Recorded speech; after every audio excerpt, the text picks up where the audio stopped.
United states of America president Donald ట్రంప్‌కి ఈరోజు one of the biggest shock అండి. 1774 నుంచి ఇప్పుడు 45వ అధ్యక్షుడిగా పనిచేస్తున్న అమెరికా అధ్యక్షుడు డొనాల్డ్ ట్రంప్ ప్రపంచం మీద ఒక పెద్ద యుద్ధాన్ని మొదలుపెట్టాడు. ఇది మూడవ ప్రపంచ యుద్ధానికంటే ఎక్కువ. అదే టారిఫ్ వార్ లేదా ట్రేడ్ వార్.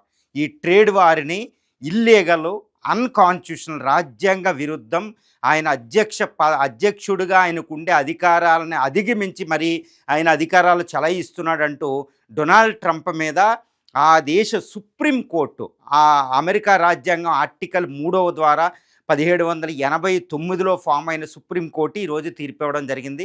ఇది మళ్ళా ఏప్రిల్ 2 ఏది ఎగ్జిక్యూటివ్ ఆర్డర్ 14/2/54 ప్రకారం ప్రపంచంలో అన్ని దేశాల మీద 10 నుండి 50% టారిఫ్లు విధించడం జరిగింది.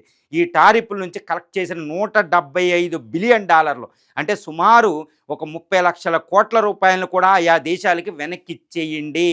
ఇది రాజ్యాంగ విరుద్ధం.